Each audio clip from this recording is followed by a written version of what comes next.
வணக்கம். ராம்நாத் கிச்சனில் இன்றைக்கி வந்து கந்தசஷ்டி திருவிழாவினுடைய 6ஆம் நாள். நான் வந்து பூஜையெல்லாம் முடிச்சுட்டு தான் நான் வந்து உங்கள்கிட்ட வீடியோ வந்து எடுக்கிறேன்.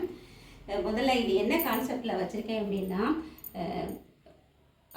சண்முகரா நினச்சி இவரை அலங்காரம் பண்ணி நான் வச்சுருக்கேன். அறுவரை ஒருவராக்கிய சக்தி, அதனால் விசாலாட்சியை வச்சு இங்கே வந்து நான் முருகனையும் செட் பண்ணிட்டேன். அதே மாதிரி 6 தீபம் ஏற்றிருக்கேன். அதுக்கடியில் காவி பரப்பி ஒரு சின்ன ஸ்டார் வச்சுட்டு அது மேலே 6 தீபம் ஏற்றி வச்சுருக்கேன்.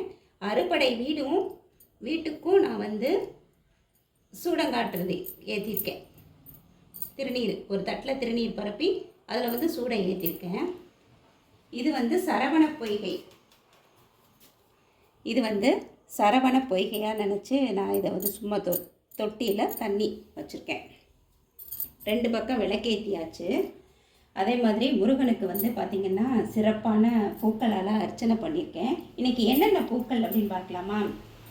ரோஜாப்பூ, நாட்டு ரோஜா, தாமரை மலர், அப்புறம் வந்து சம்பங்கி, செவ்வந்தி, பன்னீர் ரோஜா, பாரிஜாதம்,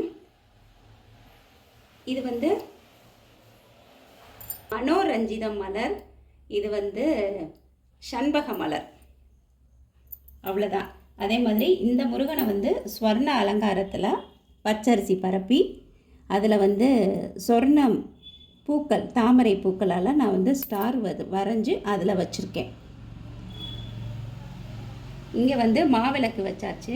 நெய்வேத்தியம் பார்த்திங்கன்னா உளுந்த வடை, 6 செவ்வாழை, 2 சாதம், தயிர் சாதம், எலுமிச்சை சாதம் வச்சுருக்கேன்.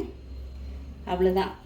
அதுக்கடுத்து மங்கள ஆரத்தியெல்லாம் காட்டியாச்சு நான். இது வந்து சும்மா ஒரு ஸ்டார் கோலம் வரைஞ்சி அதில் வந்து 6 நெய் தீபம் நான் வந்து ஏற்றி வச்சுருக்கேன். என்னோடய பூஜை சிம்பிளாக சூப்பராக முடிஞ்சிருச்சு. எல்லாருக்கும் இனிய சூரசம்ஹார திருவிழாவை திரும்பவும் நான் வந்து சொல்லிக்கிறேன்.